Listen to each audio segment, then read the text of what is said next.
D'accord, ben, je m'appelle Jean-Philippe Trottoba, je suis agent de maîtrise à la ville d'Aubagne et je m'occupe des jardins, en particulier du fleurissement, qui est ma spécialité dans les espaces verts. C'est vrai que quand on est dans un travail plus ou moins de création, c'est quand même pour être satisfait du résultat. Et, bon, on a l'avantage, c'est vrai que les jardiniers ont le beau rôle dans la ville. On a quand même un rôle, on a le rôle d'embellir la ville. Donc c'est vrai on est privilégié par rapport au rapport direct qu'on a avec la population. C'est vrai qu'on a plus souvent des remerciements et un rapport sympathique avec la population par rapport au jardin de la ville, c'est vrai. Beaucoup plus facilement que certains métiers qui sont plus... où la population est plus en demande, pas forcément facile à résoudre. Nous, on est un peu des privilégiés, c'est vrai. On reçoit très peu de conseils, c'est vrai, mais par contre, on est assez facilement, on devient assez facilement jardinier conseil. Oui.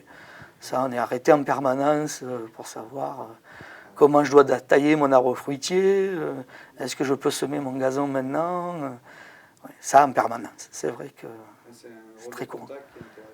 Ça, c'est un rôle de contact qui est intéressant. On revoit les mêmes personnes aux mêmes saisons, on a nos habitués. Voilà. Donc, le rôle social, il va jusqu'à une idée de développement. Pour l'instant, c'est une idée de développement, même s'il y a eu des balbutiements.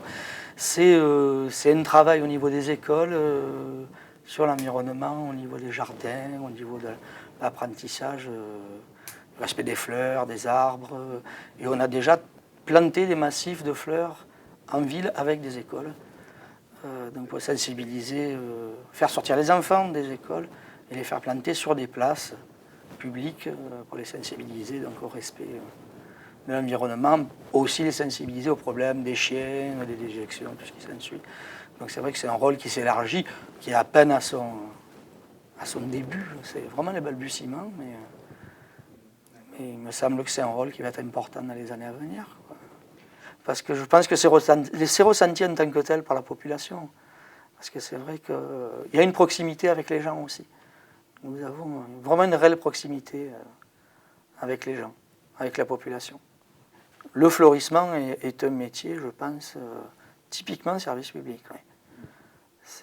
Je pense qu'à l'heure actuelle, le service qu'on apporte, en particulier nous dans les espaces verts, il y a une proximité nécessaire pour qu'un jardin soit propre, soit bien entretenu, soit fleuri comme il doit être fleuri. C'est-à-dire le fleurissement, c'est quelque chose qui évolue très vite dans le temps, surtout par nos chaleurs l'été.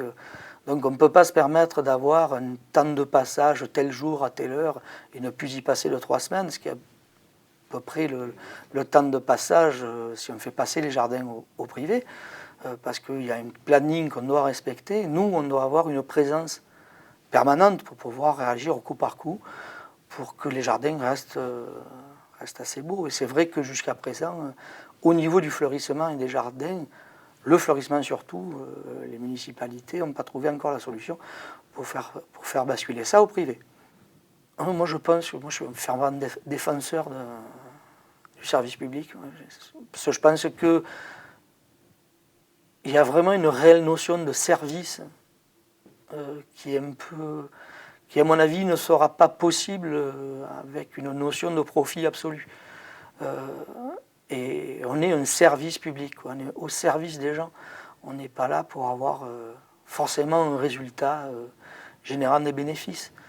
Et je ne pense pas qu'on puisse, dans certains métiers, donner du service aux gens en ayant un esprit de profit absolu. J'y crois peu.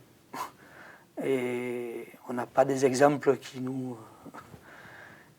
rappellent que chaque fois qu'on a fait basculer des services publics au privé, le public en était vraiment bénéficiaire. On a quand même des exemples, malheureusement, du contraire.